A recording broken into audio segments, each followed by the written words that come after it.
There are stories that connect us to ourselves and to each other. These stories reveal who we are and show us the many vivid colors of our truth. Welcome to Soul Wanderings, where we raise spiritual awareness and foster connections through these shared stories and personal experiences. Now, exclusively on KGRA Digital Broadcasting, your hosts, AJ and Natalie. Hello, Wanderers. Welcome. It is Wednesday night, and that means it's Soul Wanderings night. I said Soul Wanderings. Soul Wanderings. Gonna wander with the souls. Yes. I am AJ and my lovely co-host Natalie. Yes. Hello. Are you happy today? I am happy today. I got a little bit of break and got to hang out at home a little bit, which is not always common because I work a lot. You do work a lot. We both work a lot. It's okay. That's the nice thing about having jobs that we enjoy. Yes. Is it doesn't really feel like work. No, it's so good. So you're here hanging out with us on Soul Wanderings, and we're hosted on this amazing station, KGRADB.com, your number one paranormal and alternative talk network.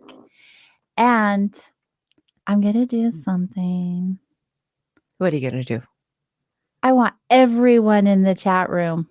Everyone. Just log on and get on there. No, they're in there right now. They're loading in. You guys are all loading in, right? You're all piling in.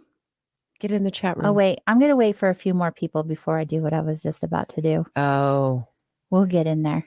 But anyway, you can learn more about myself and Natalie by visiting KGRADB.com and going to Soul Wanderings page, or go over to soulwanderings.com. Yeah, we put some details about us on there. Yeah, there's some stuff about us. There is some stuff about the place where we spend our time together during the day, assisting other people through their human experiences. So wonderful. It is so good. And it smells so good, I have to tell you. Everybody that comes to see me, they're like, except for there was this one guy that came in and he's like, I can't stay because he's very sensitive to perfumes and things. Mm-hmm. I was just one out of all the people, but people are like, it smells like home, or I want my home to smell like this. Yes, we get that a lot. I want my home to smell like this. I'm always burning something. Paulo, sage, sweetgrass, all the goods that make you feel magical. I have some here. Sage. She's like, yeah. We burn medicine before the show. It's a safe space to share with you. It's amazing to see. You know, I didn't really have like I've been using it and it's interesting. I'll have this little tickle that'll come up in my throat often when I'm working, and I feel like it's just like emotions releasing. Mm-hmm. So I've been working with like, okay, I don't know if these things say that they clear the energy. So I light them, wave it around my throat, and it goes away. That's really kind of cool. Well, the sage is really awesome for a lot of reasons. I mean, I'll be talking to you guys more throughout the year about the tools that we use, but you can get some sage at vibesnow.com. Anyway, this is California White. It seems to be the most popular. It's really good to burn during cold and flu season. Mm-hmm. It actually kills germs. Yeah, It also, research. even believe it or not, that it's smoke, it opens up the airways for you to breathe easier as well. Who couldn't use that? It's antimicrobial. Right. That's so it's and fascinating. What is the word? Antiseptic? Antiseptic. Accepted. Words are hard. I'm telling you, I'm going to be totally authentic. Today has been a rough day. Some days be like that. It's like when that saying that says, Mama said there'd be days like this. And she wasn't lying. There's been days like this. So it's good to have tools or those coping skills, which would maybe include the tools to say, okay, I'm helping myself move Mhm. through this difficult moment or Yeah. a difficult day.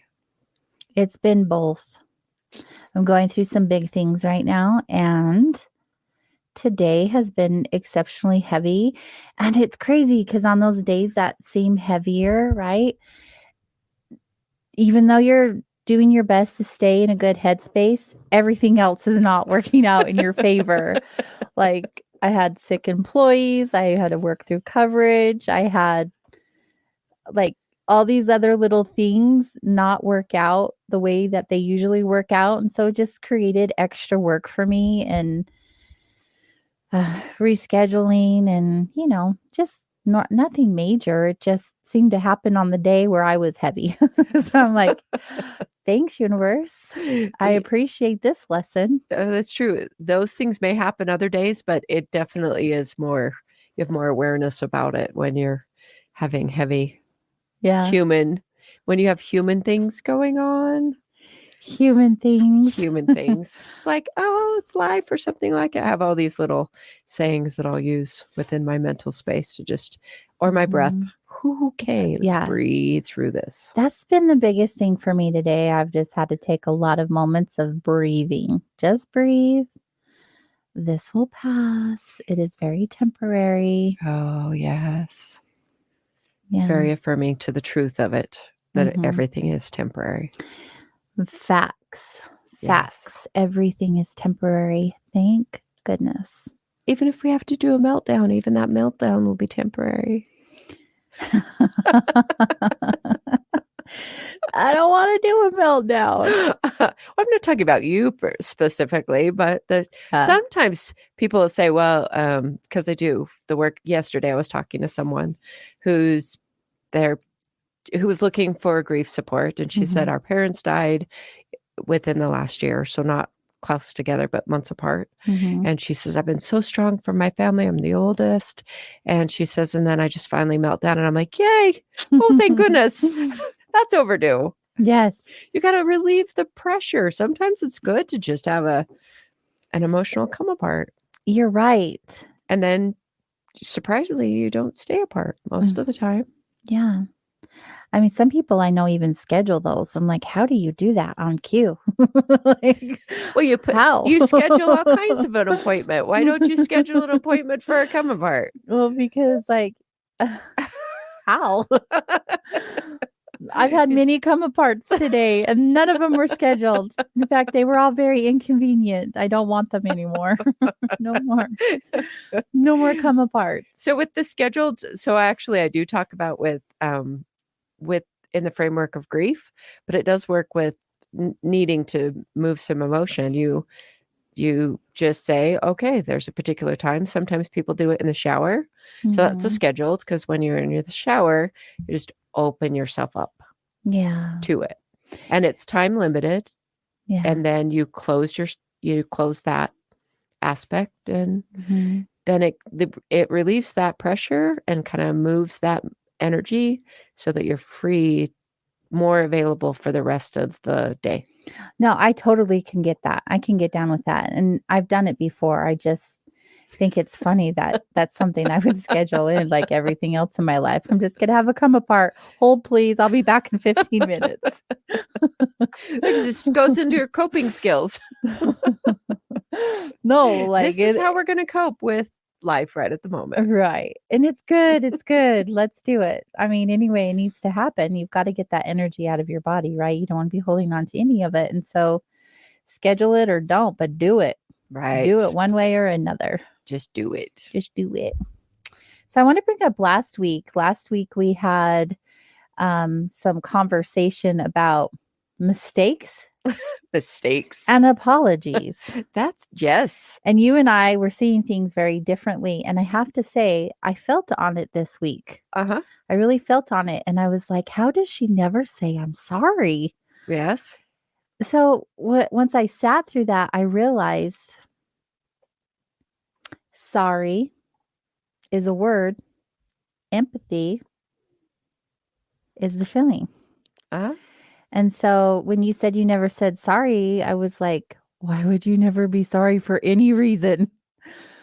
But that word can mean different things. So Right. saying sorry doesn't admitting fault or that a mistake was made in my viewpoint, but it's like sorry that this happened versus sorry that I made a mistake. Does that make sense? It makes sense.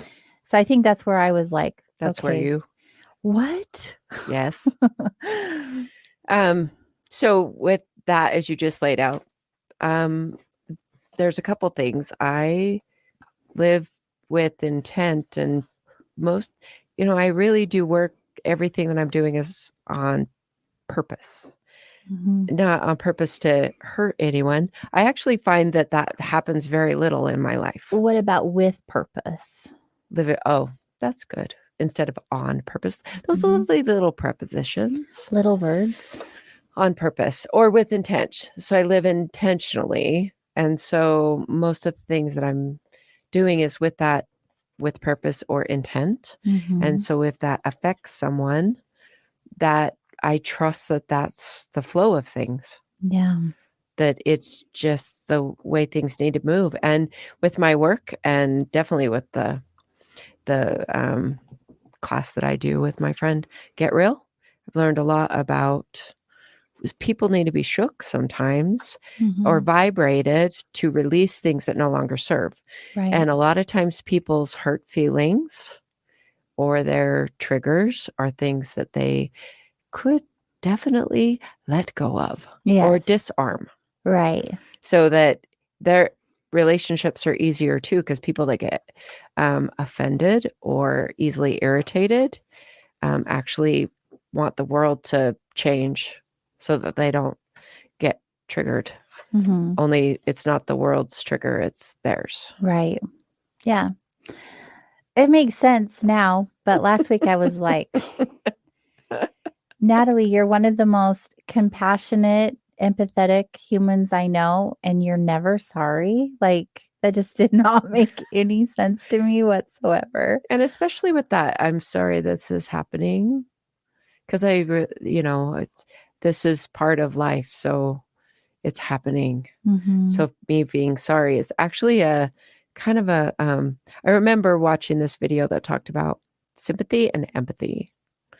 Or sympathy, so it was actually Brene Brown's video that's got the person, so when they're sympathy, they're up at the top Mhm. and they don't want to climb down in the hole with you. Mm. So if you're empathetic, then you'll climb down and sit with someone in their dark hole. Mhm. And you don't have to fix it. You're just like, oh, Be there. I know what it's like to be in a dark hole. You touch that part of yourself that's been there in a difficult situation. Mhm. And then you're like, oh, that's hard. And it feels Yeah. good to the person. And the sympathy person's up at the top looking down the hole. Hey, do you want a sandwich? Are you going to be okay? Hey, You it's good. distance. You're good. You just handle it. Yeah. Yeah, totally two different emotions and feelings in that regards, no Ways doubt. of being. Yeah, ways Right. of being, you're right. Yeah. I just thought that was interesting. I had to bring that up because all week I was just like, I don't get it. Like, Natalie bursted my bubble the way I feel about her. That means so she's mean and rude. And it's like, Yeah, I think there was even a comment in the chat that was like, AJ's definitely nicer than Natalie or something. And don't quote me, but I was like, you don't know Natalie. But it is and was pretty. yeah, that funny. does not mean I'm not considerate of people. Yeah. I do consider people often. Oh, absolutely. You do. Yeah. Mhm. People are my everything. That's people's my business. That is your business. My business. It is. And you're good at it. Ah, thank you. So, with that being said, you've helped so many people, and it's on the daily, Mhm. and you give them these little da-na-na, Natalie nuggets. Yes, that's a It's very good Natalie intro. Nugget Wonderful segue time. there. Right. So You're welcome. it's just the energy that we're carrying. It just happened. It just works that way. So I was a lot of the times the nuggets that come up for me are definitely organic. They come up in situations. So I've been studying. I've talked a little bit about human design on the show, and so I've been, because I'm going to start teaching these classes for human design. I've been studying it, and there's an aspect of that talks about living life, reducing the resistance so that life flows easier. And so with that, just led me into the nugget, which is to be like water. The wise people say to be like water, take the path of least resistance. When you study water, water moves with it to where it can't push against resistance. It just moves with the least resistance. It'll find its point. And as well as water takes the shape of any vessel that it gets poured into. So it's very fluid. Well, And it's water. it's water. We can learn a lot from water. Yes, we can. So that's the nugget that's like, okay, sensing resistance within your life. That takes a little bit raising your awareness. So I recommend not forcing anything, because if you're trying to force fit relationships, situations, appointments, that's the most resistance. You're going the path of most resistance. Yes. So what do you think about that? Taking the path of least resistance. Have you experienced that? I think it's easier said than done. Right? So Jedi Master learns over a lifetime. I really do feel that way. I feel like it's a practice, because I feel like as humans, without having the awareness that we gain over time as we go through life and have our experiences, that we're so good at getting in our way really easily. And when we have the tools in place, that exercise becomes a lot easier. It's true. Yeah. And I like to live my life in flow as the water goes. And there are other factors that come into play when that happens. And so my flow gets disrupted a little bit. And it's a good reminder and practice to exercise what I've learned, get the tools out of my toolbox to take that path of least resistance. That's right. Honestly. Raise the awareness of when the resistance comes up. Like it's identifying that there's habits that we can have in our life, ways of being, thought patterns, all of those types of things will go into building resistance within each individual. And so paying attention. Yeah. So it takes a while to pay attention to going, oh, that's one of the resistance. Tools. Yes. Yeah. Practicing the tools, awareness is definitely a good tool of raising that awareness, paying attention. Of course, we have to come present. So a lot of times we aren't present in the now, because we can only do everything from the now. That's going to be a future nugget. Future be nugget. Here now. Be here now.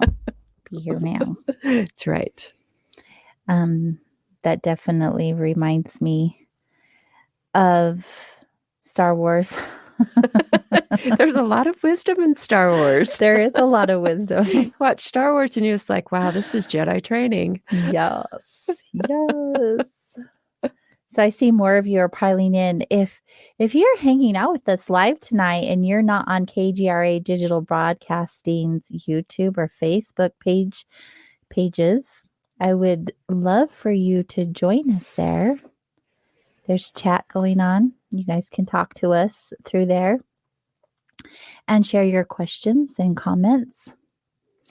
And most of all, I have an assignment for you guys tonight. You have an assignment for them. I know. Natalie doesn't even know about this. No. And I wouldn't say an assignment, but it is. I'm putting you guys up to the challenge. I need some assistance tonight. I need to blast somebody. Oh. Any ideas who it could be? Yeah, I'm starting to get a vibe on that. Y'all, it's Natalie's birthday tomorrow. What? One of my besties in the whole entire world is having a birthday. So let's have you blow up the chat room. Wow. Wish Natalie a happy birthday. Give her birthday wishes. Someone said to me recently, you got to have like a week for your birthday. I'm like, that is not my way. Yeah, Amberonica happens every year. That's me. I've been a participant in that. I love birthdays. I love birthdays. And no one else around me except for my mom love birthdays as much as I do. So I'm always planning my own birthday party, my own gathering, my own plan. Like I'm doing it all. And I'm just like, I want someone to be excited about my birthday as I am. Someone give me a party. But yeah, happy birthday tomorrow. Oh, thank you. I'm excited about it. I'm excited for you. It's like, Birthdays are the best. the birthdays are. Yep. Have a good plan. Mhm. Plan a fun activity tomorrow. So I'm looking forward to it. Someone's making me a cake. Oh, really? Yeah. That's so good. And allegedly there's going to be ice cream. That's my favorite. You know, I owned a bakery at one time. I created a cupcakery. It was the first one in northern Utah. It was phenomenal and fantastic. So much work. But ever since I closed it, I don't eat cake anymore. I'm good. It's enough cake. I want ice cream. It was too bad I didn't know about your cupcakery I know. way back when. And then you started it because then there's more cupcake shops. Yeah. So Yeah. you're had that impact on the world. Yeah, there's a lot of cupcake shops. Yeah. It was fun while it lasted. But maybe one day I'll make you a cake too. Oh, It won't be tomorrow. Someone else is doing that for you. that's right. Sometime in the future. In the future. Just because you exist, cake. I'll just plan my own party and then invite you and you can bring cake. I'll plan my own party. Sounds like something I just said. That's right. So we have a lot of cool stuff planned tonight. We have a break here in a few minutes, so I'll share with you before we head on over to that. Today is 11/11, so we'll be talking about numbers and their meanings. Yeah, 111. 11, 11, 1, 11. Yeah. Did I say 11/11? You did. I meant 111. Yeah, I knew you did. meant 111, not You did, 11/11. But it's all the same because it's just it's just multiplied. Oh, right. So That's the 11, benefit of 11, having 11, 11, infinity and beyond. There we go. We're going to talk about numbers. And this is why I have you on the show now, because my brain. That's right. One of the many reasons. Benefit of a co-host is saying, oh, hey, yeah, that she meant 111. It's exactly. She has my back. That's right. I love numbers. Thank you for that. You're welcome. Yes, in fact, when Natalie first started joining the show as a guest, everyone was calling her the numbers lady. I was really big into numerology then. Mm-hmm. I love numerology. Every time I do something or plan something that's significant, I'm like, what's the numerology on that? Let's make sure we're bringing in the... It actually makes a difference. In fact, our Whisper Wednesdays voicemail is done with numerology. So yes, it is. Y'all think it's a random number, but it's not. Mm-mm. I wanted it to be a 44 because Natalie's a 4, I'm a 4. That's right. And together we're an 8. So it is a 44-8, which is awesome. And if you want, you can use that number to whisper your inspirations, your thoughts, your feelings, your secrets, your recommendations, all that good stuff. 801-686-8214. It'll also be flashed up on the screen because our producer Chanel is a superstar. Yes, she is. You're getting lots of birthday wishes. Oh, you guys are the best. Thanks, everyone. That's so cool. So good. We'll also be talking about sleep paralysis and shadow people. And going into the second hour, we'll be welcoming our guest, Vicki Joy Anderson, who is going to share her research and belief on sleep paralysis, which will be awesome. It's such a great topic. I'm excited to hear about it. Mm-hmm. So we'll get into that going into the second part of the first hour, and the entire second hour will be with our guest tonight. So stay close, everyone. We're going to be right back.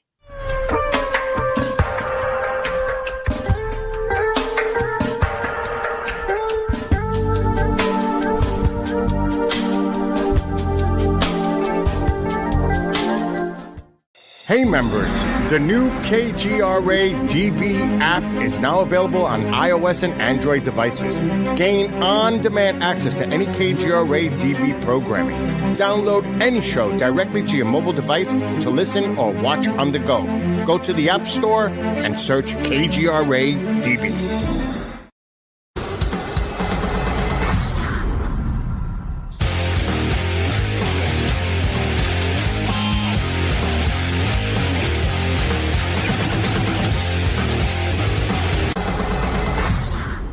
Are you looking to go on a faraway journey that is magical and mysterious, reaping on mystical legends? If so, then Mysterious Adventure Tours is perfect for you. Imagine a voyage to explore ancient mysteries of Ireland, haunted majesties of Scotland, or their chilling birth of the vampires in Romania. These small, esoteric getaways are limited and do fill up fast. So, go to mysteriousadventuretours.com and book your trip soon.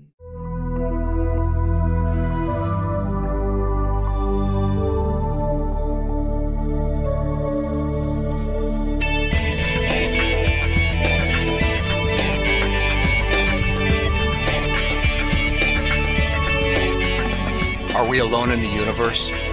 The most important question facing humanity is on the verge of being settled once and for all. The Mutual UFO Network has been at the forefront of this journey for nearly 50 years. Our members worldwide are dedicated to the research, documentation, and awareness that will shape the future of humanity. Won't you join us?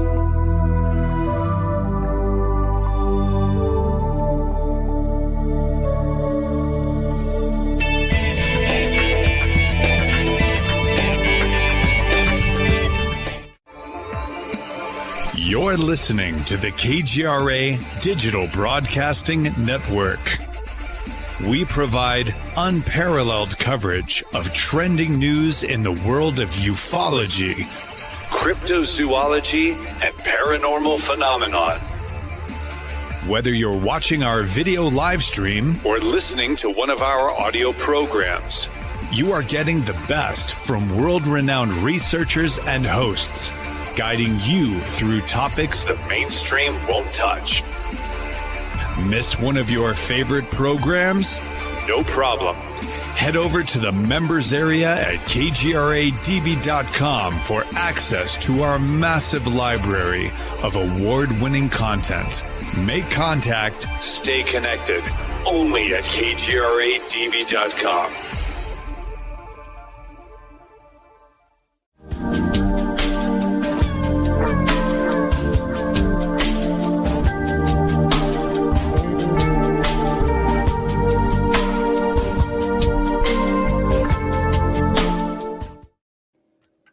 Hello, everyone, and welcome back to Soul Wanderings with AJ and Natalie. Welcome back.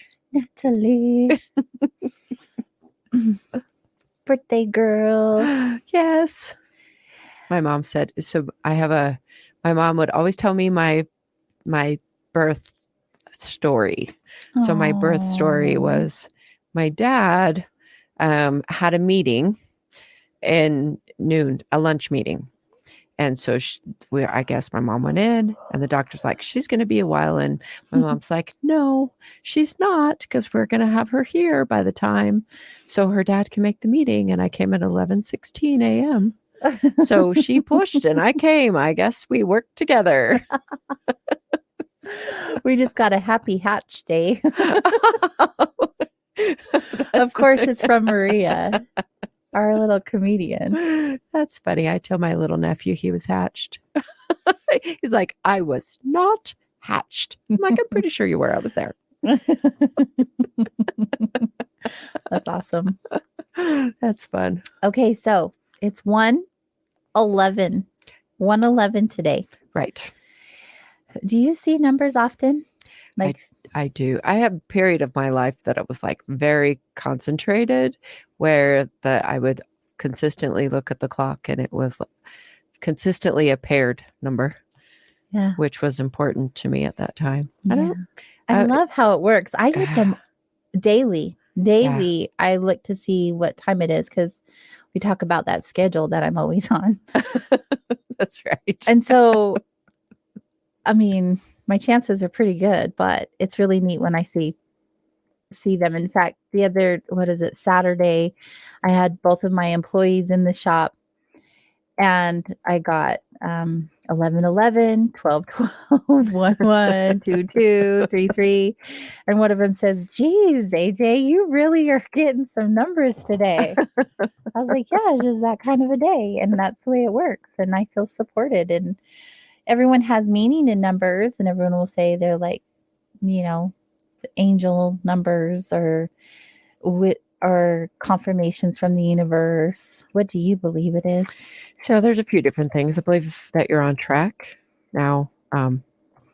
Sometimes we're on track when life seems to be falling apart. I was going to say, my track's pretty bumpy right now. That's right? crazy. But that could be affirmation that you are on the road you need to be on, regardless of the washboardy roughness of the road. It's like the universe is saying, keep going.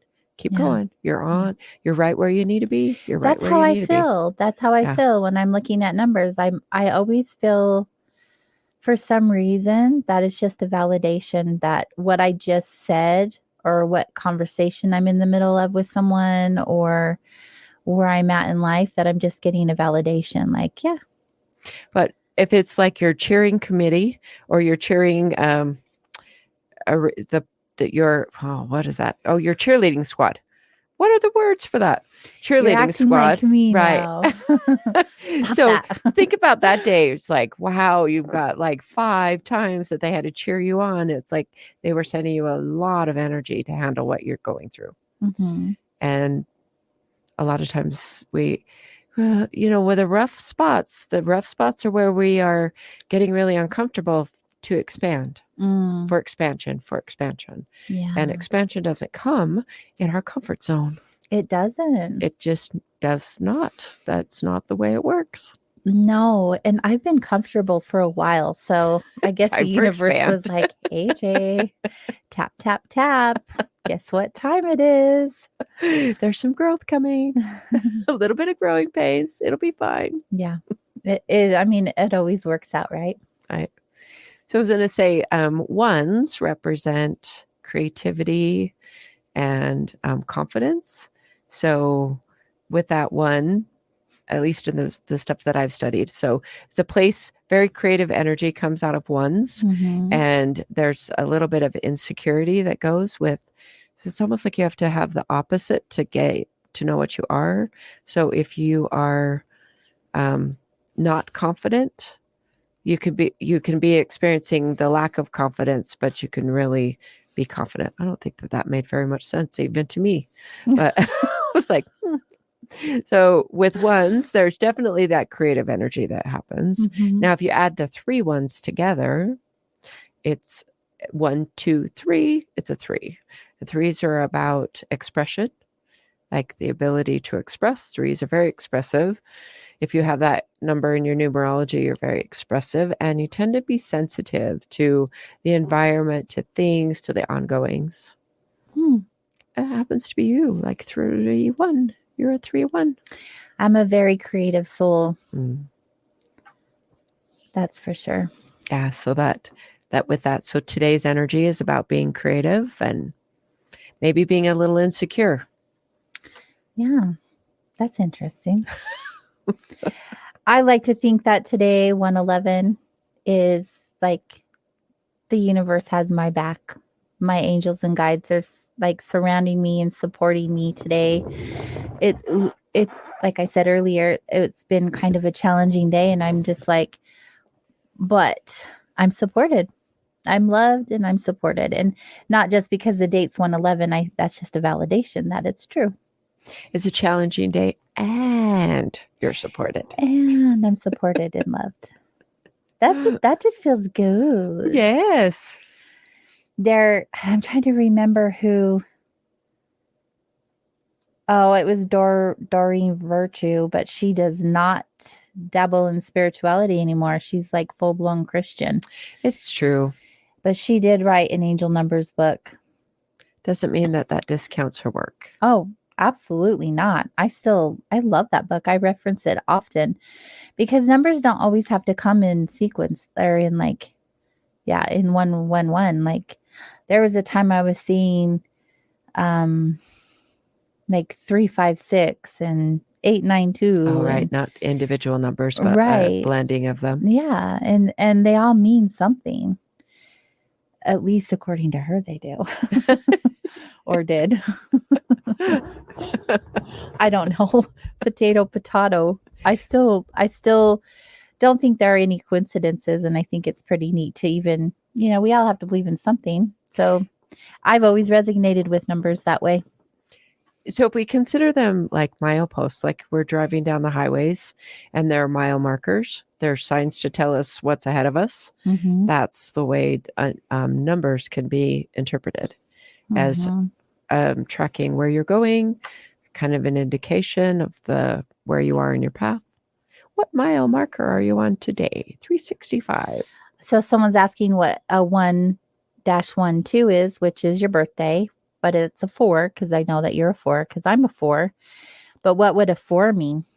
Well, 4s, 4 means things are a process. Everything's a process. Mm-hmm. It's all a process. And a foundation is really necessary. So what I've studied within myself, I'm a 4. So me being on a life path 4, it's important for me to really keep that solid foundation. It sometimes even means I need to go backwards in my life and clear up foundational issues that might arise to continue to secure my foundation. And that really important that I do things step by step, by step. And I don't get to skip steps. I have a really good friend of mine that's a 5, not a 4. And she gets to skip steps. I get envious sometimes. Be like, oh, you can skip steps, but I cannot. Have you experienced that being a 4 life path? It's like, oh, I have to go. I know I what friend that you're one. talking about. We love her. We love her very much. We love her so much. Yeah, but she gets to skip steps. I know. You know? It is quite frustrating. Even this is the thing with me being a 4, and I don't know if you have the same experiences, but yes, we have to do things in order. Even if I know what the end result is going to be, I can't not skip. Nope. I have to run everything in an order. I often will remind myself, okay, it's a process. It's a process. It's a process.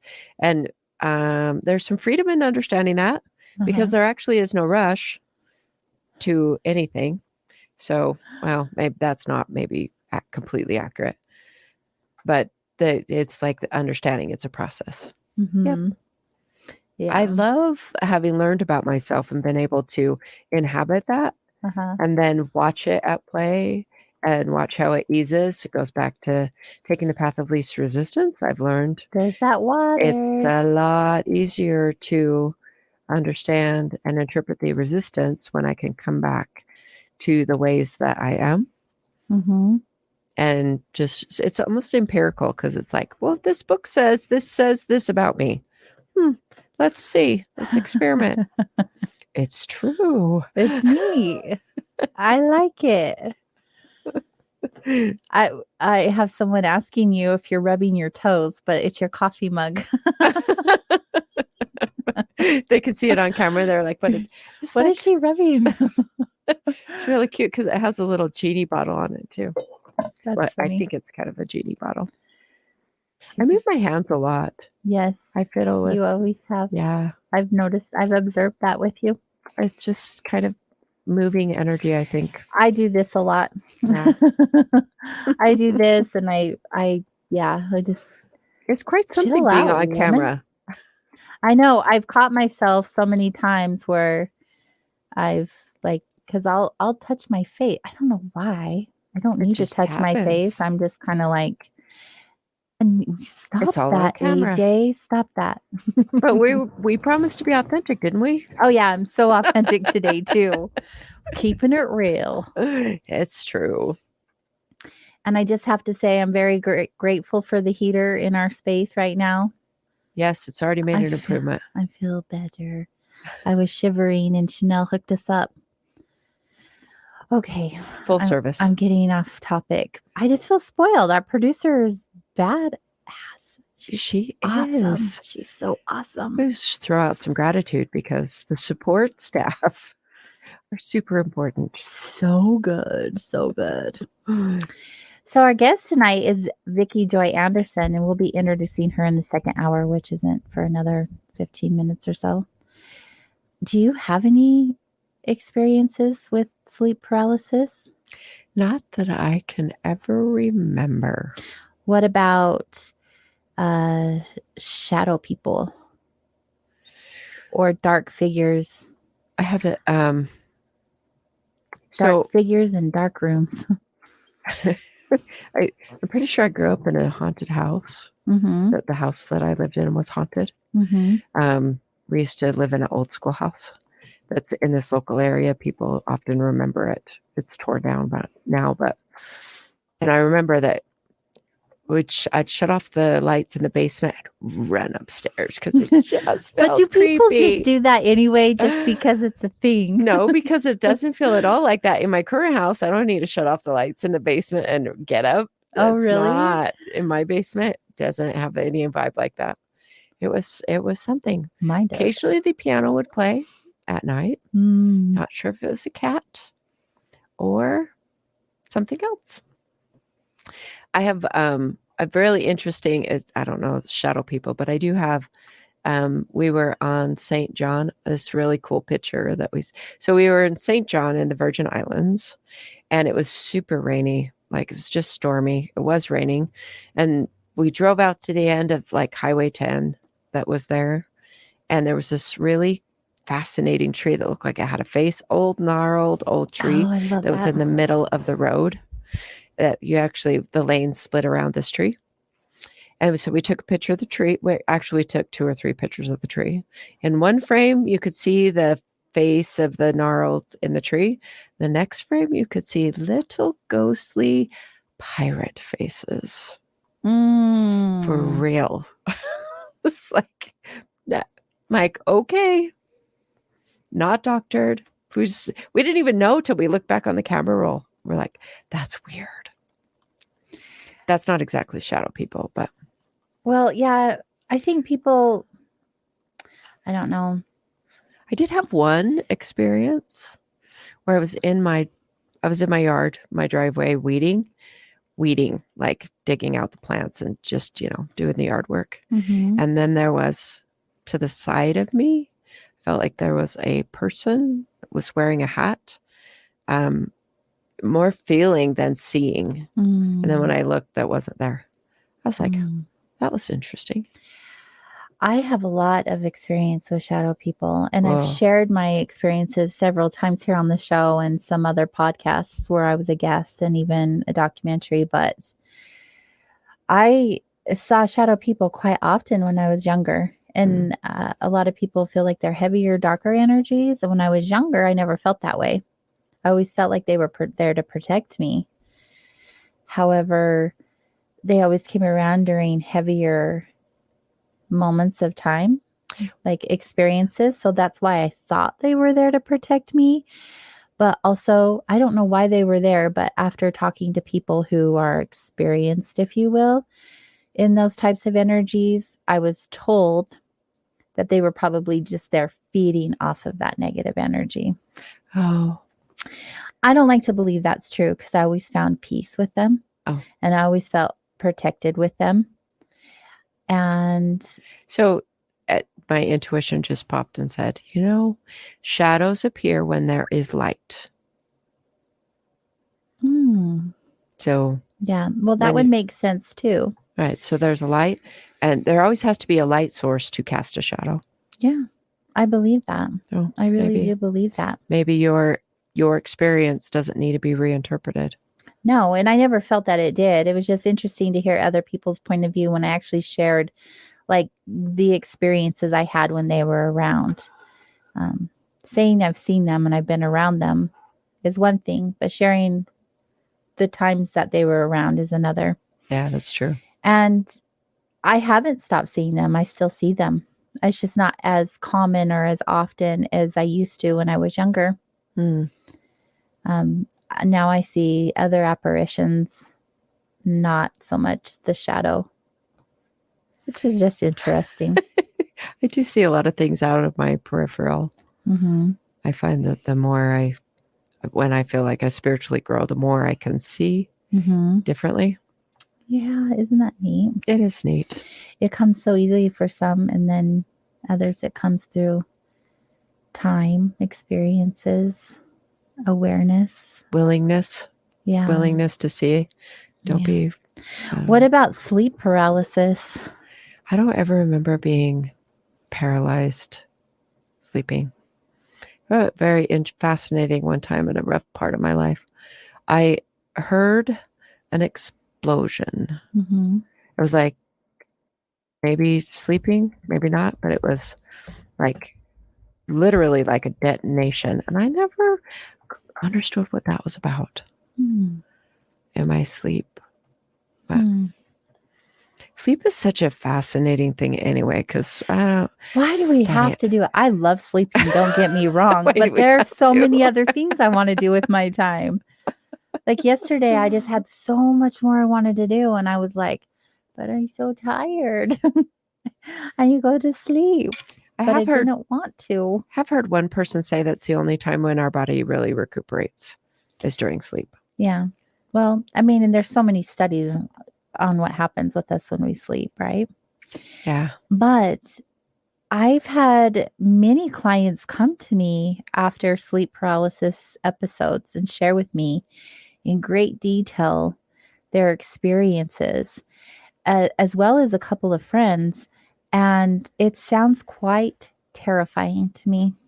Like, could you imagine laying there on your back and seeing and feeling all of this around you, and you can't talk, you can't move? In some cases, you feel like you're being held down. No. It would be terrifying. It would be terrifying. Did you find that there was a theme or a thread that was going on with those people's lives? A common thread? I wouldn't say a common thread, but I think that every one of them had been going through something, and not even bad things necessarily, honestly. Yeah, there's not, I don't feel like there was any common experiences. I've never really sat and tried to compare their stories with each other. Now that you bring that up, I'll have to fill into that. But I also think that it could even be like the place that they live or the energies that reside in that space. Do you know what I mean? Well, I don't know enough about it. That's what I'm excited to. I've been wanting this guest on our show for a minute. Like, I had her scheduled last year and some things came up and we had to reschedule. So the fact that she's on tonight, I'm really super excited about, because we'll learn more about it. Oh, yeah. But from what I know, it's just all I know about it is from what people have shared with me. I feel like I've had an experience or two that could possibly be sleep paralysis. But also, I don't know. I don't know what it was. I haven't titled it or anything like that. But I think that it could possibly be. Well, we are pretty vulnerable when we're sleeping. I get a lot of messages when I'm asleep. I keep a dream journal, and a lot of them are very accurate when I'm awake. It's kind of freaky how accurate they are. I get told things all of the time in my sleep, and then they happen. And not only that, like, I feel like I get visited. I don't know by what or who, but I always feel like I'm not alone in my room at night. I feel like I am very much kept company. I feel like I get educated. Mm. I've had downloads, periods of time where I feel like I'm just getting informational education during my sleep. Yeah. Different times. Not all the time, thank goodness. Oh my gosh. Do you travel in your sleep? I don't know that I've really traveled. I'm such a grounded person. You are I am such a grounded person. Such a Capricorn, and like deep roots, and I feel like I'm a tree. So I have my friends that will travel for me. Yeah. They'll go fly and I'm come a back and visit traveler. me. I'm definitely a traveler in my sleep. I go places. In fact, I think when you and I first became friends years ago, I remember one time you coming into the store and you were like, "You in your body right now?" And I was like, "Nope, I have not come back from last night from wherever I went." To bring yourself back. And and I know how to bring myself back. It's just that there's some particular times that there are fragments of me that get left wherever. And eventually I come back to myself, but I have no explanation. I have no idea why or how it happens, but I always trust that I come back to myself. And if I don't, I ask. I'm like, come back to You're like I need "Just call me back." 100% of myself to come back to myself now. And usually that is a pretty quick, like I'm back in my body. Yeah. But sometimes it will last all day or even days until I feel like I'm me again. I don't like that. No, I it's do not the best feeling. I do not like feeling ungrounded. I like to be nicely feet on the earth energetically. I do too, but I sure like going other places.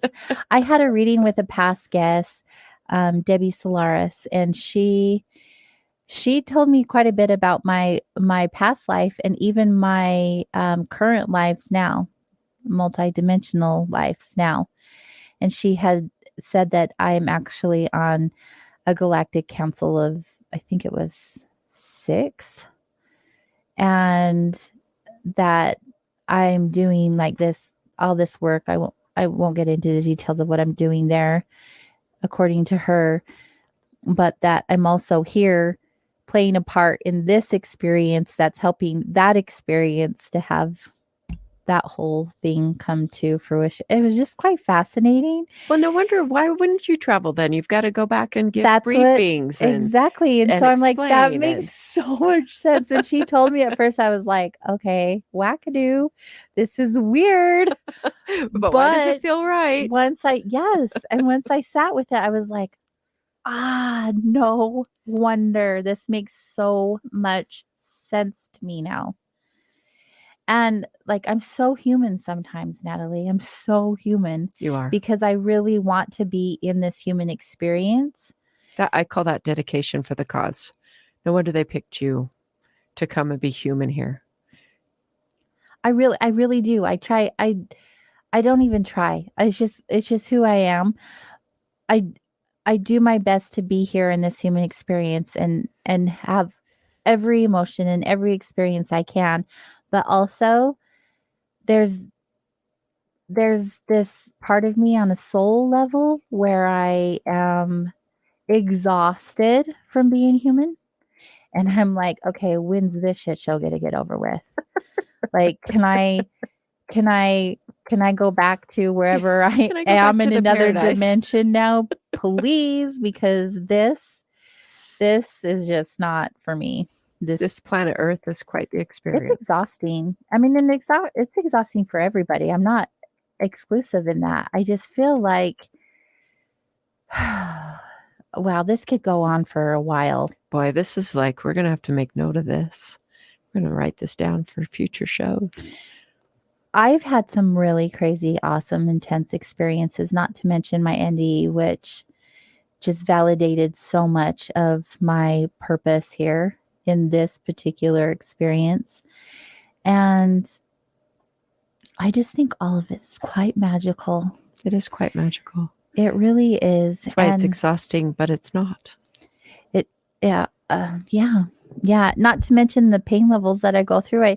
I've been told that I was given so much physical pain in this human body so that it keeps me grounded here in earth.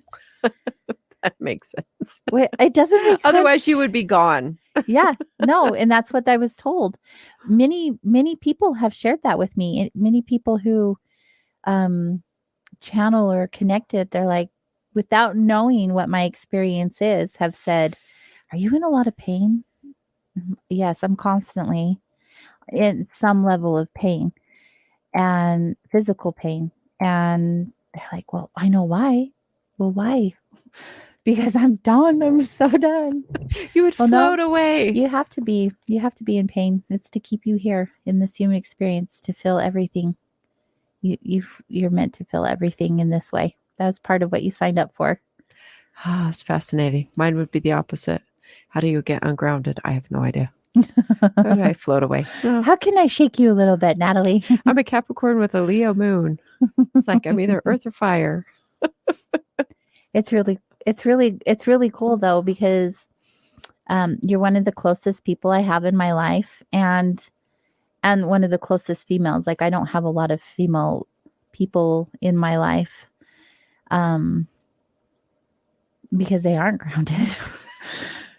And I need that. Like, the people I surround myself with, most of them are grounded. The other ones that aren't grounded are like our dear friend, who I need to, because she helps me feel normal, because she understands that part of me that goes places. Mm-hmm.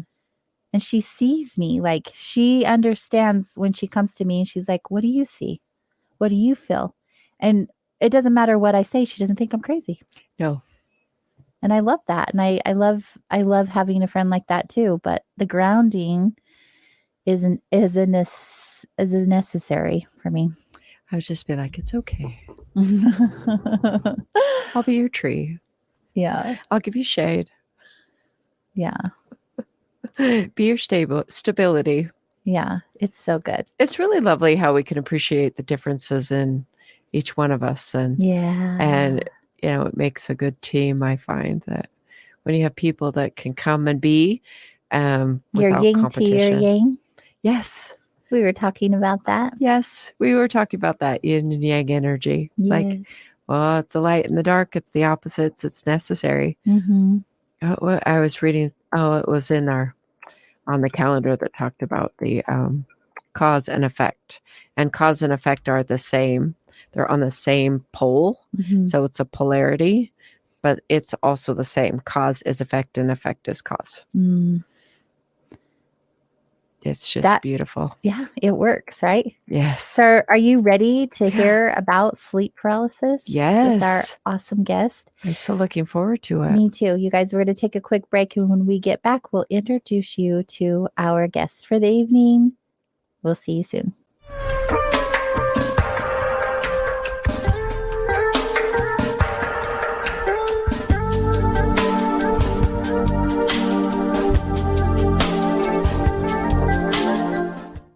Hey members, the new KGRA DB app is now available on iOS and Android devices.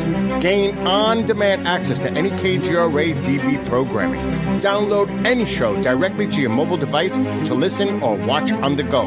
Go to the App Store and search KGRA DB.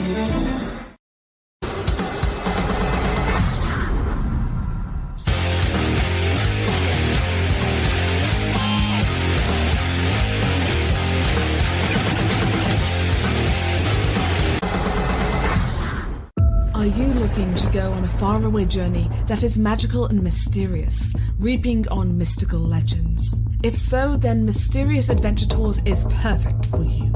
Imagine a voyage to explore ancient mysteries of Ireland, haunted majesties of Scotland, or their chilling birth of the vampires in Romania. These small esoteric getaways are limited and do fill fast. So, go to mysteriousadventuretours.com and book your trip soon.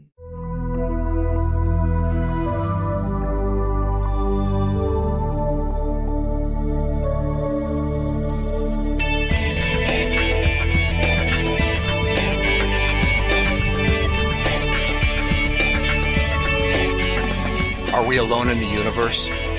The most important question facing humanity is on the verge of being settled once and for all. The Mutual UFO Network has been at the forefront of this journey for nearly 50 years. Our members worldwide are dedicated to the research, documentation, and awareness that will shape the future of humanity. Won't you join us?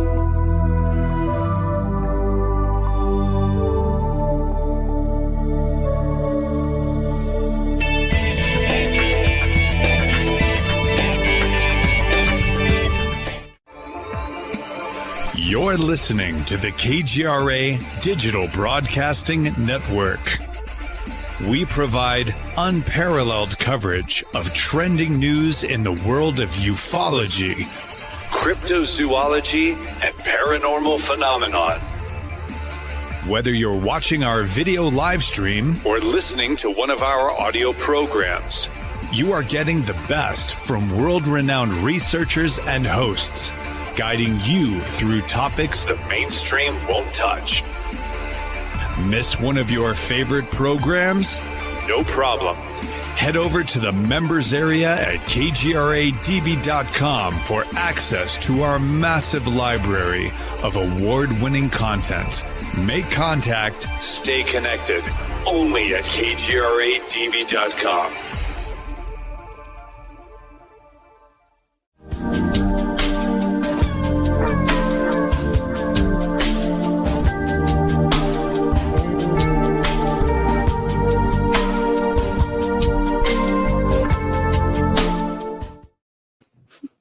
Hello, everyone, and welcome back to Soul Wanderings with AJ and now Natalie, my new co-host. It's so much fun. So good. You can find us here on KGRA Digital Broadcasting.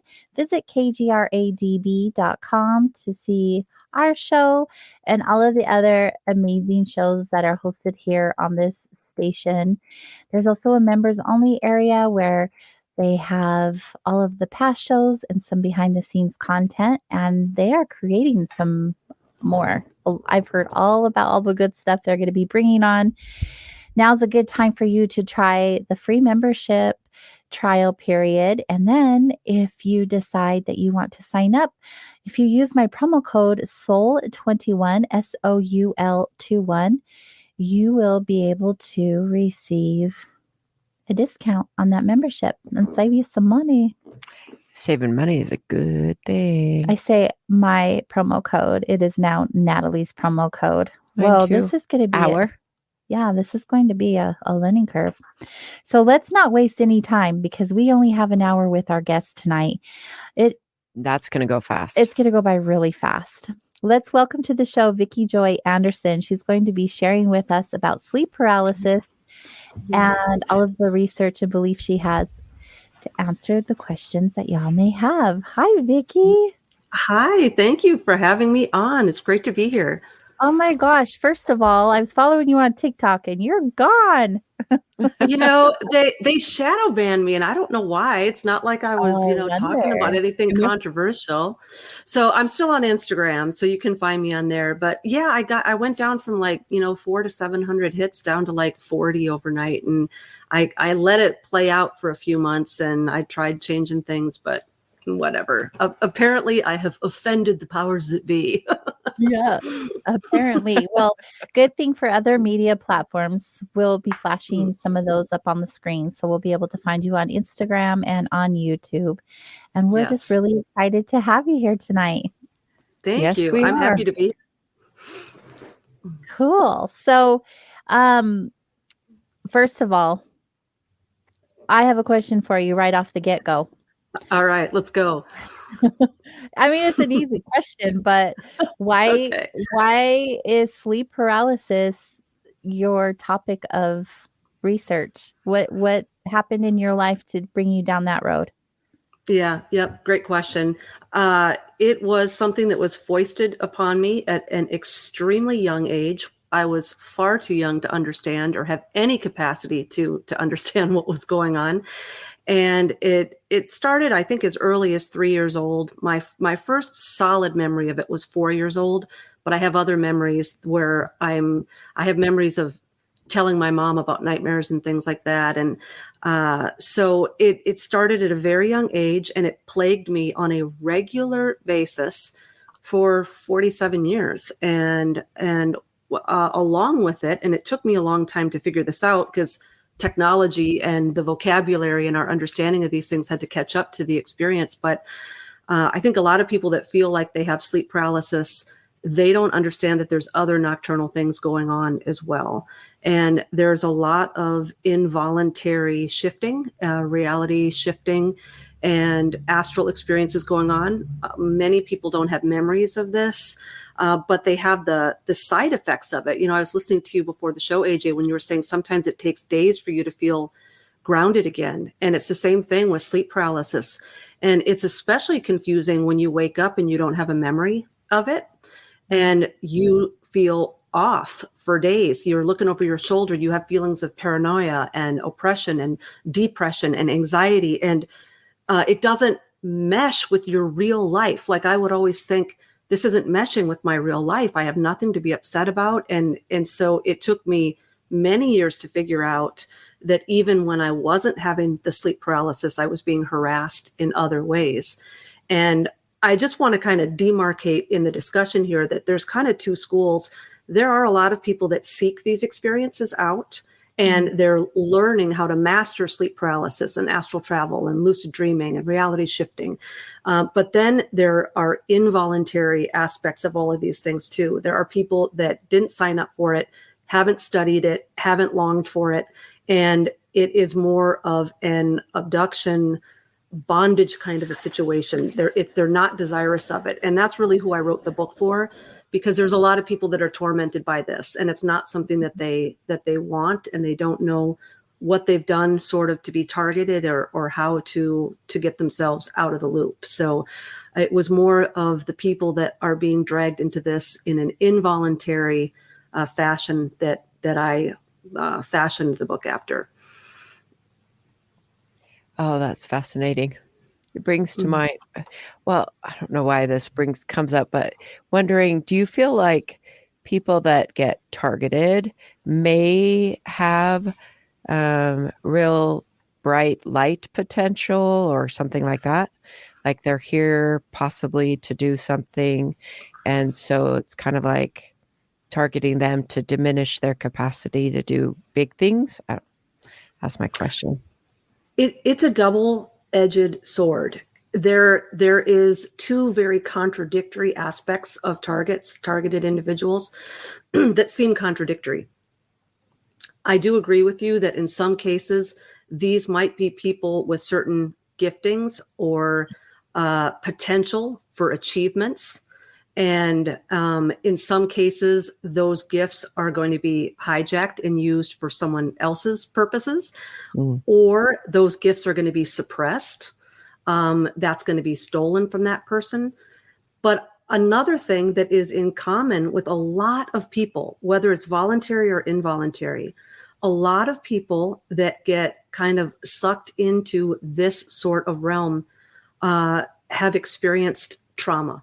And this stuff, the seed for this is planted at a very young age. It's not like someone goes to college and reads a book and goes, I'm going to look into this. I mean, it happens, but a lot of times that this is something that is introduced in childhood, and it usually is on the coattails of a very traumatic experience. Trauma, specifically childhood trauma, is one thing that many people who have sleep paralysis, paranormal experiences, interest in the new age, astral projection, lucid dreaming, out-of-body experiences, NDEs, a lot of these people with these sort of gifts or these, whether they're being targeted or they're signing up for it, there is usually something that happened in their childhood that kind of shifted the whole course of their life. And this was introduced to them, or it was the escapism from that thing.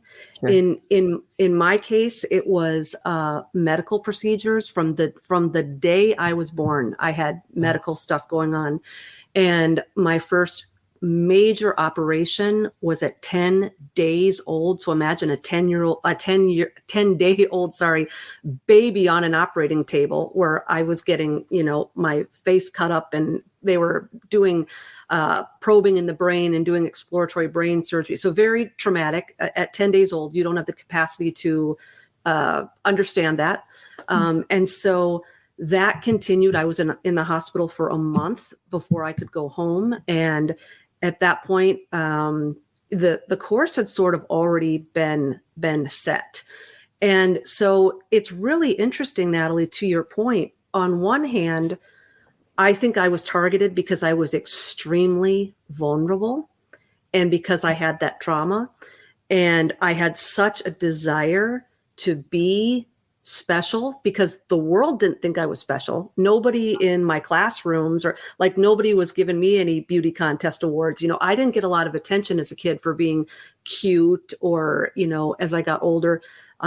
So you're in a vulnerable position because you are looking for someone to recognize, hey, I might not be on the cover of Vogue magazine, but I am a really interesting human being and I'm intelligent. And if you got to know me, you would really like who I am. And so when the average shallow human being is unable to recognize that, and now all of a sudden there's something even more spectacular than a human being telling you that you are special, you're chosen, you have a gift. People who are vulnerable, especially vulnerable through trauma, they're going to eat that up. Hook, line, and sinker. How can you resist that? Someone is saying that you are special and you have a purpose and you're in fact going to be used to change the world and you're part of these cosmic purposes. And in the same sense, you could say that's why people get caught up into religion. The God of the universe who created the world thinks I'm special. So this isn't just something specific to one group of people, you know, or people who get into Wicca or people who get into New Age. It's a lot of the reason why people get into the more traditional evangelical faiths as well. I'm not saying that's the meaning of those things, but it is how we get caught up. We're looking for our people. We're all looking for that space where someone will think I'm beautiful. Someone will think I'm intelligent. Someone will recognize the gifts and the talents that I have. And when we find that, that becomes our people. And so we have to be careful and we have to test the spirits. When these things we're dealing with in other dimensions, they can put a front face to them. They can be wolves in sheep's clothing. This is why even in Wicca and in Ouija boards and in ceremonies, there's always cleansing prayers and things that you do beforehand because people know some of these beings are lower vibrational. Some of them aren't my friend. Some of them are going to pretend to be my friend. We all know that. Yeah. And there's attachments that come back with us. And somebody just sent me some article or something today. It's some football player for the Green Bay Packers. His name's Aaron somebody. Sorry, guys, I'm not a sports fanatic, but he had done a bunch of ayahuasca trips in Peru during the off season in 2020 and 2022. And now he's talking about how the Hat Man follows him around everywhere. He's everywhere to be found. So there's always this like hangover from these experiences where you get this experience. They throw you this bone. You're in these dimensions, and the people, they give you the gift you're looking for. And it can be enlightenment. It can be some piece of esoteric knowledge. It can be a feeling of great fulfillment or flattery. It can be orgasmic. Whatever gift they give you. When you come back into the physical realm, there's a price tag hanging off of that gift that we might not have noticed in our astral state. And the price tag is usually some sort of attachment. And that attachment will affect us physically, spiritually, mentally, and emotionally to some degree. Before we continue on, why don't you share with us exactly what sleep paralysis is for those who are like, what are you even talking about? Absolutely. So technically, sleep paralysis in its rawest form is just a normal physiological part of our dream state. There are certain stages of sleep in REM and in a dream state and in theta states where we are naturally paralyzed. And it's the way our bodies were designed. It's for our protection. If we weren't paralyzed during deep dream states, we could sleepwalk. We could fall out of bed. We could hurt somebody. We could act out our dreams. We could wet the bed. So this normal paralytic state during our sleep, there's nothing spiritual or wackadoo or crazy or eerie or paranormal about it. And there are, in fact, many people who do wake up in this form of sleep paralysis, and there's nothing nefarious going on. They don't see any sort of entities or visualizations.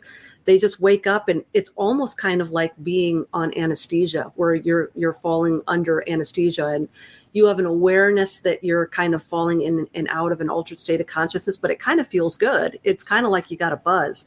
So not sleep paralysis in and of itself is not spooky or frightening. What we're technically talking about when we talk about sleep paralysis is a sleep paralysis episode or a sleep paralysis attack. In other words, it's something that's happening to us during sleep paralysis. So to be very technical, that's what we're talking about. But most people will understand when you say sleep paralysis that you are talking about the spooky kind. But just so everyone knows that I do know what I'm talking about. Of course, there are times during the night that we are in a state of paralysis, and there's nothing demonic or spooky about it. So when people have sleep paralysis attacks, they are talking about very specific visualizations. And I purposely use the word visualization.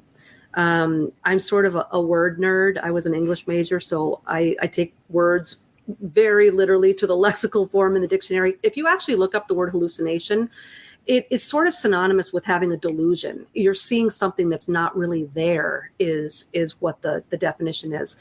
And the people that are having sleep paralysis attacks, what they're seeing is very real. And so it's more of a vision, a visualization, that sort of a thing. So what they're seeing, though, is typically frightening.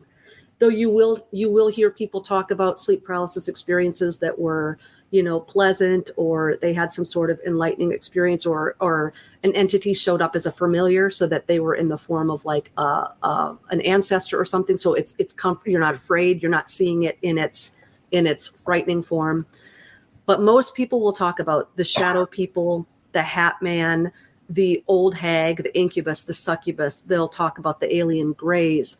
They'll talk about shadows or mists. They'll talk about creatures with glowing red eyes. And that's kind of the classic sleep paralysis experience. And this can be accompanied by auditory visualizations as well. People will hear vibrations. They'll hear loud sounds in their ear that kind of sound like a helicopter or like a heart beating. Once you get to the auditory aspects of it, at that point, it's a soul separation. At that point, your body is getting into the astral. It's attempting to pull out. And people will talk about not being able to breathe, like a feeling of being choked. A lot of the things are similar. And one of the things that I'm seeing now since the publication of the book, and people are writing to me, it seems like there is a shift in the sleep paralysis experience now for a lot of people. Now that we are kind of in a post-2012 quantum technological age, rather than seeing beings or entities, a lot of people are seeing technological visualizations, like blinking lights, symbols painted on the wall, fiber optics, screensavers. These are all words that people are using to describe their experience. Things that look like screensavers and things flying through the air, but there's no being involved. The fear is still there. The feeling of a presence is still there, but they're seeing more technological things than they are actual entities. So they're interacting with technology rather than interacting with some sort of a being. Are they doing that in order for the person to feel more comfortable with the experience? Because that is such a thing for us right now. Like, why would it shift energy like that? Yeah, it's possible, except the people that are explaining these experiences to me are just as terrified as the people that are seeing the beings. And I'm not sure what it is. I have several theories, and it's so new to me. At the time that I wrote the book, all the people that wrote in and shared experiences with me didn't share anything like this. And so it's really been since I wrote the book that I've been looking into it. But I do think that we are now living in more of a holographic age, and we are dealing more with with shifting and dimensions. This is stuff that other eras of time didn't talk about. They didn't have compartments in their brain for. And I think that as these beings from other worlds are attempting to familiarize us with their language, because they're probably not going to speak English, or they're not going to speak auditorily. Technology is probably going to be the means of communication. And so my guess is that there's some sort of transition here from ethereal, every once in a while people have a dream and they wake up and say it was just a dream, and so they don't take it seriously, to we're actually going to get a I call it the as above, so below version of on earth as it is in heaven. So in the Lord's Prayer, you have the concept that the heavenly realm where God lives, he wants to bring that heaven down to our earth and replicate it. But the as above, so below is the opposite. It's bringing the below, it's the Stranger Things upside down. So instead of heaven coming down to earth, you're now taking, the below, the upside down, and flipping it this way. So it's the same concept. It's just which of these heavens is going to take over first, right? It's a cosmic war, so to speak, if you want to get into that whole realm. But it really, to me, I think, is a race for which kingdom, which scepter is going to get earth as its throne. Is it going to be as on earth as it is in heaven, or are we going to get the upside down? I've also heard in other avenues how we are evolving, and we are evolving with technology. So technology is just interwoven into our planetary energies, consciousness. It's also just part of the human evolution towards technology.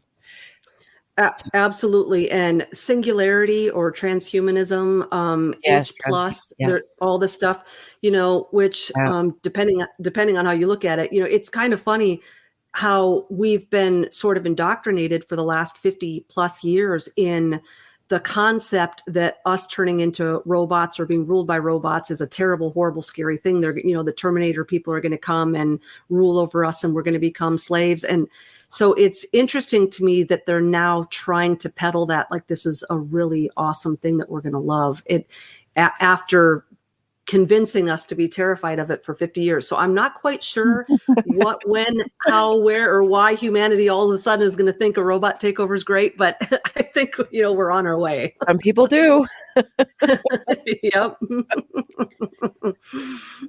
I had no idea it was this in depth. Like, you hear stories or you watch movies that have to do with sleep paralysis on that level. And so you have an understanding of what it could be. But the way that you've explained it just pretty much blows my mind, because a lot of it is stuff that I've experienced my whole entire life since I was like 3-4 years old, back to one of my earliest memories. Yes. And it seems like it's a lot more common than we even know, because it is such a broader experience than what we could have imagined. Absolutely. I think that it's more common than the common cold. It says like the internet statistics are 17 to 50% of people have experienced it. And they're just talking about maybe once, not like you and I, AJ. There are people, you might be surprised and interested to know. I did a little survey. I think about 250 people took part in the survey, and it was people of all different faiths, and ages, and they're men and women, like all different ages. And so there was nothing like really, like, it wasn't like I went to a church and asked all like Christians or something.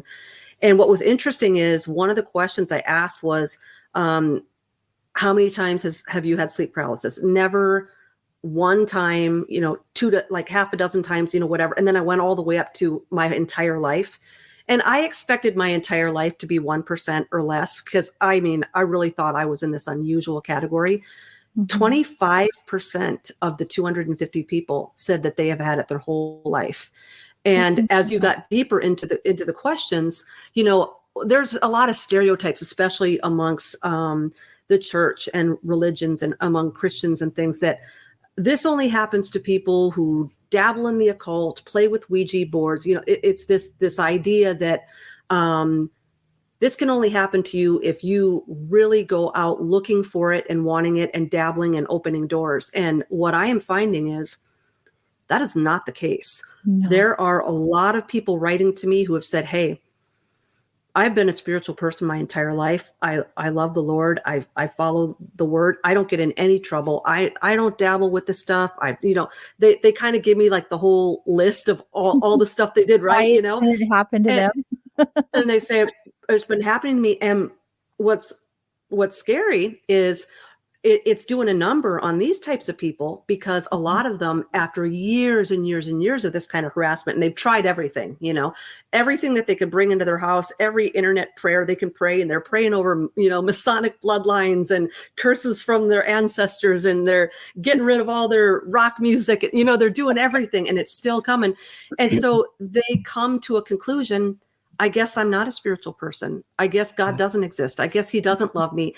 And they're like I said, the price tag that hangs off of this, it affects you like mentally, emotionally, physically, spiritually, is a lot of the people who are involuntarily getting sucked into this, who are not looking for it. And, they already have their form of spirituality. They have their definitions of it.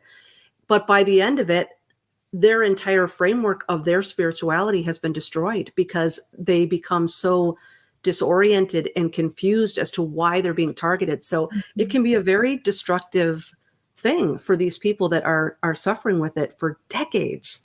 So that I find that there's that frame of reference that comes from the religious side that said, okay, if you're clean and you're doing all the right things, then this isn't going to happen to you. But didn't you talk, or somewhere that I kind of got the idea that it could be location specific, which means someone in a particular location could have opened up those portals, had an entrance for entities to come through, and then the person living there with their spirituality intact actually is victimized because of the location. Absolutely. Absolutely. And in fact, I think that is part of what happened to my family. Not that we were perfect saints before it happened by any means, but when I was probably about 3, about when this started, and my brother was 5, and I'm thinking my parents were probably they were still in their 20s. They were probably around 29. And we relocated to a part of the country, and we rented a house, and we were only there a year. And we had a lot of things happen in that house. That's where my sleep paralysis started. My brother had night terrors, which there's confusion among some. Sleep paralysis and night terrors are 2 very distinct things. Obviously, they're similar, but they're very different. So my brother was having night terrors, and he was actually sleepwalking.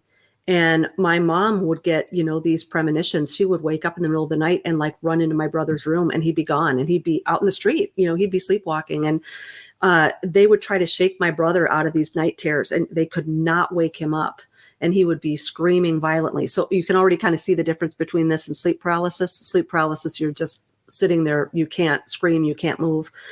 Another big difference between sleep paralysis and night terrors is a person with sleep paralysis can wake up the next day and give you vivid detail. Now, they might not be remembering everything, but they can give you vivid details of that experience, and they can tell you that they had it. Whereas with night terrors and with my brother, my parents would ask him the next day, like, well, what were you dreaming about last night? Do you have a bad dream? And he'd be like, no, no memory of it whatsoever. And so a lot was going on in this house, and my mom had some weird experiences. And my mom felt like a dark oppression or some sort of presence in the basement where she had to do the laundry. And so she was always like running in and out as fast as she could.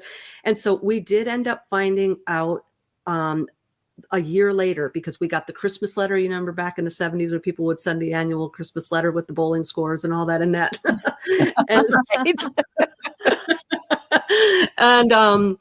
so the neighbor ladies were asking my mom, like, hey, did anything weird ever happen in that house? Like, and my mom was a very private person, so she kind of played dumb, and she's like, well, no, like, what are you talking about? And why would you ask? And they said, well, we all think that house is haunted because you rented it from a satanic high priest, and he does the rituals in the basement. Oh, so yeah. we thought, okay, well, that made sense. But again, and this is to your point, Natalie, when we moved away, we thought, well, like, thank God we moved away, right? And it wasn't until probably 10, 15 years later, as my brother and I kind of entered into puberty, when the stuff that attached to us as a 3 and a 5-year-old really started to manifest. And there was like a war for our souls. And I have to say, I did a little bit better in that war than my brother did. My brother is pretty much a broken individual at this point because of a lot of that. So to your point, Natalie, I do think that we were susceptible because we were in that home. And so I also think that, one thing that I tell religious people and Christians when they're like, what have I done? What have I done? I've gotten rid of everything. And I've, all this, I'll say that it can be locational. It can also be, you know what? I know that we aren't very patriarchal or about headship in our culture anymore, but the spirit realm is extremely legalistic. They have to play by the cosmic rules that were set up, whether they like it or not. And so what they can do, and they do it with great success, is they can come into a home and they can get the head of the household to open the door. So whether it's a grandfather living in the home, a husband, a parent, whoever, like the rule maker, whoever wears the pants in the family, if he can get the head of the household to open the door. And this is what I try to explain to people. When these entities get invitation, and my whole chapter 4 in my book is about this, threshold covenants and astral vampires, because the spirit realm works very, very much like our interpretation of vampires. They come to the door, which is why a lot of people who have sleep paralysis see the shadow man by the door, the bedroom door first. It's like a vampire. He can't come in unless he has invitation. His foot has to cross the threshold. So it's all these ancient threshold covenants. And what I tell, Christian men, especially who are suffering with this, it's like, you might be doing these things and you might be opening doors and you think that there's no consequences because you aren't getting attacked. But when these entities, when the nefarious entities come into a home, when the low vibrational evil entities get permission to come into your home, they don't necessarily attack the most sinful person in the house or the most evil person in the house. They attach to the most vulnerable. That's why if someone in the house has trauma or if there's a child in the house, they're going to attach to the person the easiest to latch onto, the most trusting, and that's why sometimes you have these, it's played to death in horror movies where the young child has the invisible friend all of a sudden. And then all of a sudden the invisible friend is a lot like the girl who used to live there. And, and now we're getting back into familiars and familiar spirits and spirits who are familiar with your bloodline. So they know the details. They know what your grandma's name was, and they know when people got married, and they know nicknames. They're familiar with your family because they're not mortal. They don't die after 80 years. They've been assigned to your bloodline. They know, they have that information, whether they're getting it from Akashic records or they're getting it from firsthand experience in observing your family. So a lot of times they gain power because they and the people that they speak through and the mediums look very powerful because they're being given this information, but it's simply that they're familiar with the bloodline. That's another way that people who think, I haven't invited this, how's it happening? It's happening because your ancestors could have opened those doors. And there are various secret societies and occult practices where when someone's getting initiated, they will dedicate their entire bloodline over to this sorority or this society or this brotherhood. And so it could be someone 100 years in your past. And so it's not always that these things are latching onto you because you did something wrong. You were a bad person, and you better remember every bad thing you ever did, going all the way back to 4 years old when you lied about the chapstick you stole in the store. This just becomes burdensome. And this is where it takes the physical toll on people. They can go crazy trying to find that source. And sometimes there's more than one source. Sometimes it's not something that you are going to remember at all. It's something that could have happened in the house that you lived in before you lived there. It could have been ancestral. It could have been a covenant that you made in the astral realm during one of these astral experiences. And when you wake up, you don't remember it. So you're not ever going to remember the source in some cases. So, and I do talk a little bit about that in the book too. I have an appendix where it's a prayer mapping exercise where you can get down to the source of the open door. And I have already had several people who have read the book get back to me and say, I can't believe it. I did that exercise and something came to my mind that never should have come back to my mind, and I prayed against it and it is gone. And so there's a lot of power in actually finding the source and closing that door. If you're someone who doesn't want these experiences, there are ways to get rid of it. You don't have to put up with it. I'm glad that you brought that up. We have a question in the chat room on how you revoke the invitation. But would you even need to know where the invitation came from in order to do that? Or is that something that you can do without knowing? Not necessarily. And that's a great question. So kind of going back to this vampire code, I do think that our modern Hollywood conception of a vampire, obviously it's been caricaturized, it's been romanticized, but it is based on ancient Sumerian and Mesopotamian gods. It's based on the Lilith. It's the Lamashtu demons, and they can be male or female. We'll say old hag or incubus or succubus or whatever, but it goes back to these Lamashtu entities, the Lilia, the Lamia, the Lilith, and this goddess was. Some people kind of just broadly say like she was a goddess of like love, but she was actually the goddess of menstruation, and she was the goddess of prostitution, and she was the goddess basically of crib death. So she would hover by the threshold at night, and if you had a baby like die of sudden infant death syndrome, or if you miscarried a child, their explanation for this in antiquity was, Lilu or Lamashtu must have showed up last night. And so there was another god who was also nefarious, but he had this role in this. And it was Pazuzu, I believe his name was. He was this little troll looking guy. And so people would take images of Pazuzu and they would stick it on the lintels of their door as like to ward off the Lamashtu demons. So a way of protecting their family or protecting their babies or protecting the pregnant women in the home is they would put these talismans on the door. And I go into depth in the book about the threshold, the importance, the significance of thresholds to these supernatural experiences, the soul travel, the shifting, lucid dreaming, out of body, astral, sleep paralysis. The threshold is a major component. And we see that in our modern vampire lore. And they cannot come into our home unless they are given an invitation.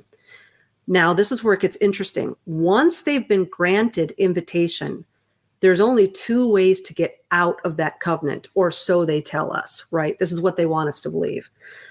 You can die. The vampire can bite you and suck your life force out of you and kill you, and then you're out of the covenant, because we know even from the marriage vows, till death do us part, death breaks covenants.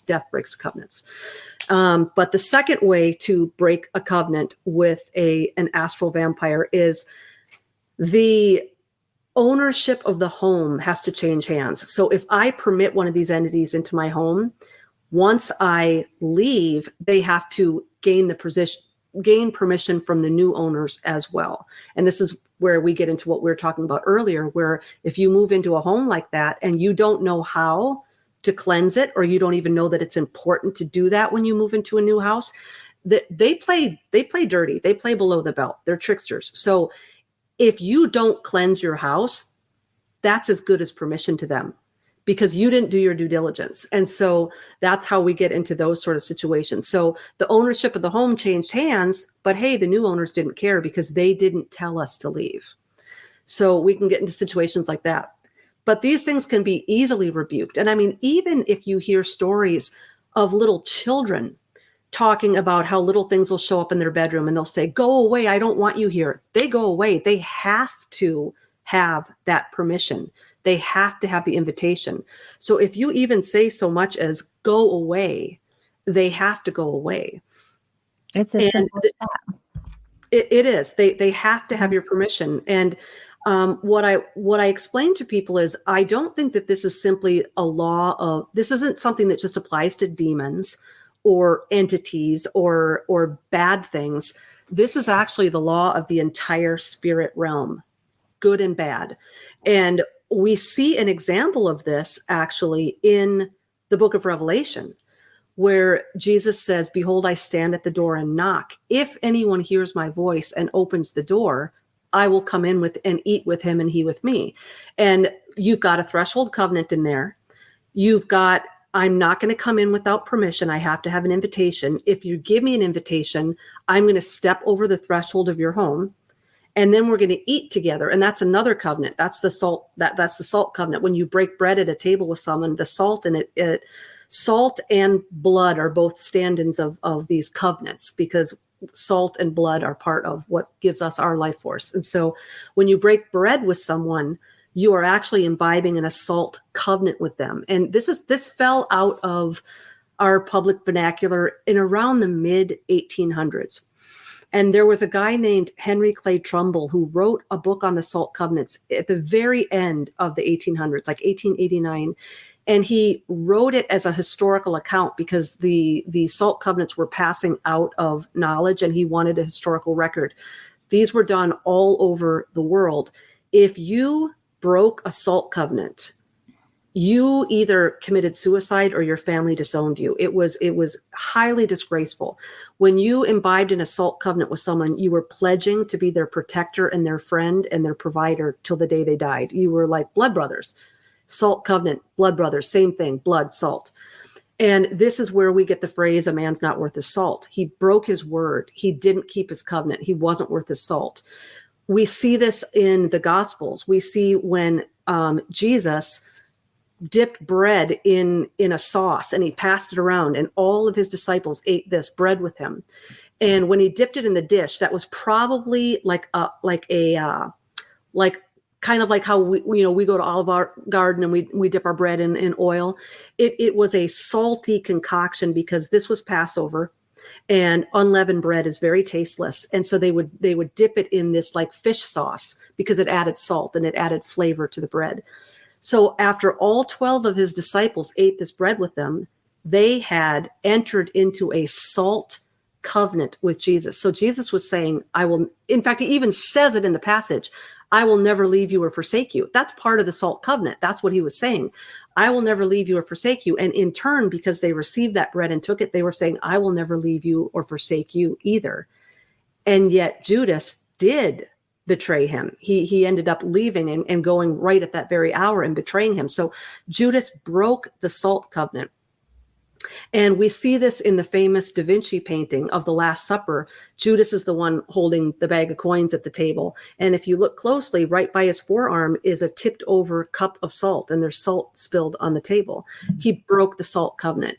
And so this vampiric sort of code is actually a code of the entire spiritual realm, even if it's Jesus. Jesus has decided, he plays by the rules too. I'm not going to barge in on you. I'm not going to fire hose you with the Bible and make you to become a Christian and guilt trip you. If you don't want me, I've given you free will. If you don't want me, don't open the door. I will respect your decision. So we even see this with Jesus. It's not just these entities. But if we do give entrance to these things and we regret it or we want to undo it, it can be revoked. And part of all of this predictive programming that we're seeing in the horror movies is this idea that we see it all the time now, even in the music industry. Once you sell your soul to the devil, you can't ever get it back. And that's a lie. You absolutely can. As long as you are alive, you can break that covenant the same way they've been telling us that we can break it in all of these horror movies. The ownership of the home can change place. And so if the home changes ownership, that entity no longer has that invitation. And this is where we get this Christianese terminology that has just been, I think, sillified. It's just so sophomoric. Everybody talks now about invite Jesus into your heart. And it's just, it's like 5-year-old language. But if you want to break that down in the scriptures, it says that our heart, our body after the resurrection, the temple is no longer the temple. Our body is now the temple, which means when we invite Jesus into our heart, he's actually crossing the threshold of the temple and dwelling in us now, right? So when we do that, when we pray that prayer, and I don't think praying that prayer saves people. I don't think that there's going to be anyone in heaven because they prayed a magic prayer. But what's going on there is almost a vampiric contract.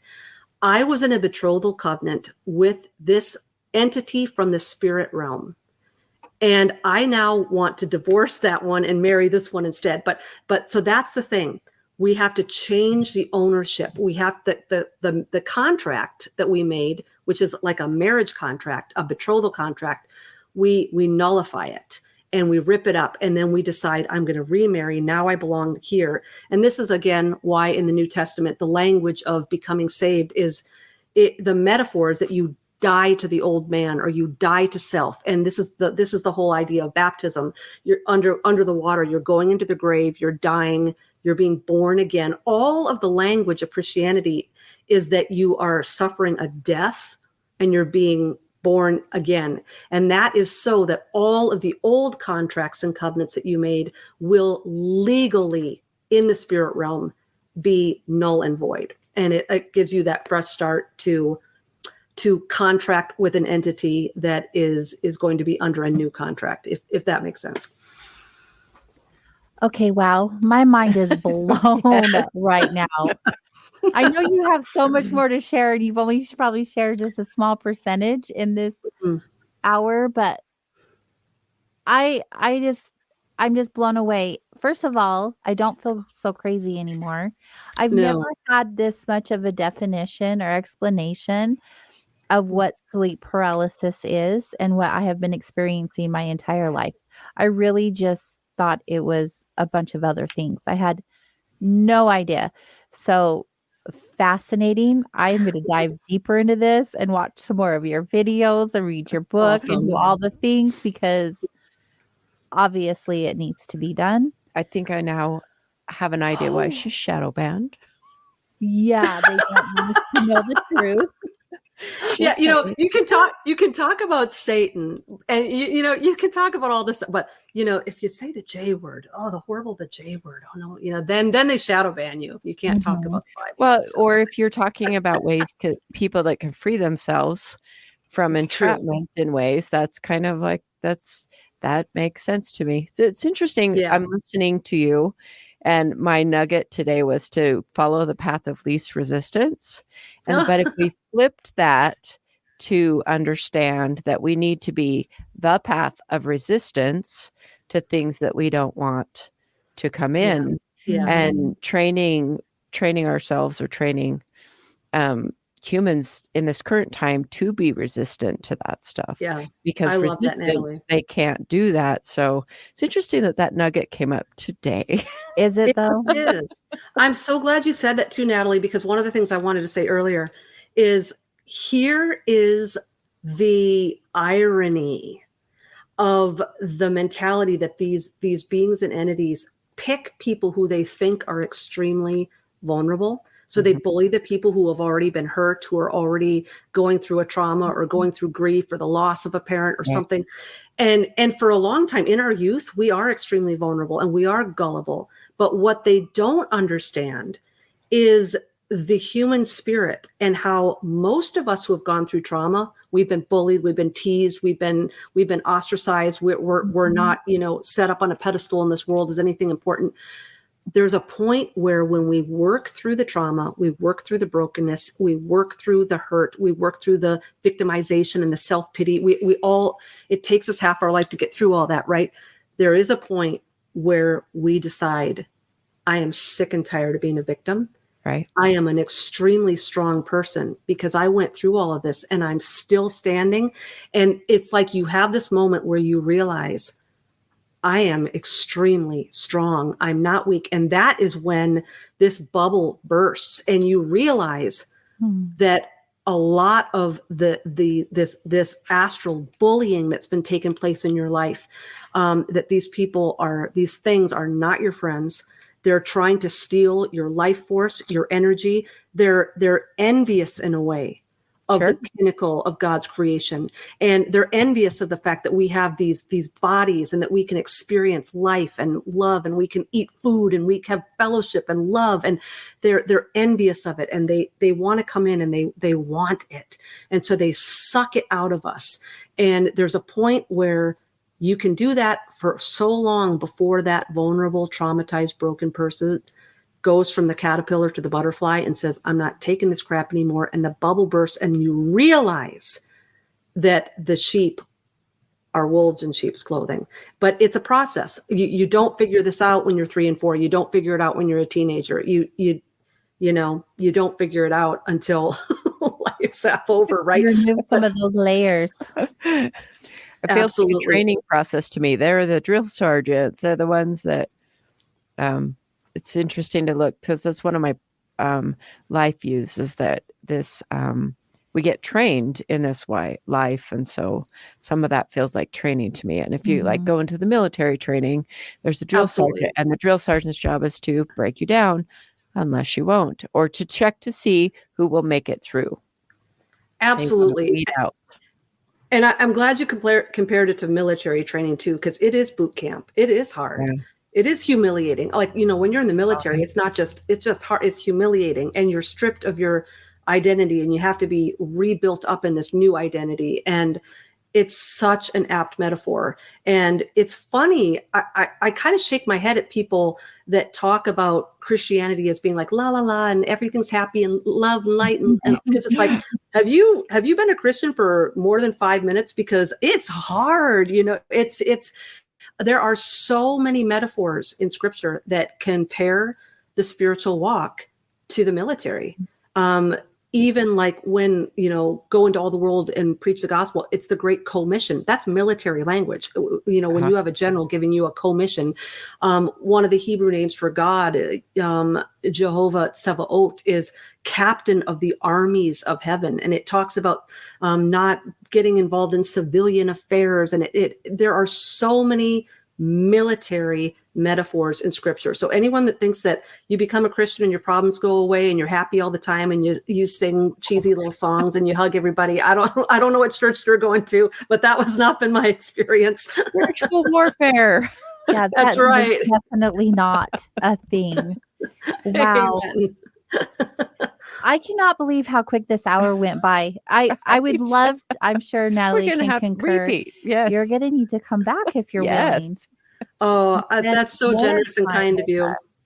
I feel like you've just helped so many people in just this short amount of time. And I mean, the comments alone are proving that to be true. Plus, I've been following you for a while now because I've tried to get you on the show, or like last year, I'm sure you remember our conversation. Yeah. And you have just so much knowledge and experience to share that you are just helping so many people. And we would love to have you share this platform to help even more in the future. Because it's layers. Absolutely. It's not just sleep paralysis. There's that was an other introduction. Layer. Thank you for the introduction. We're ready for absolutely. Absolutely. And with that said, if anyone finds me, you can DM me on Instagram.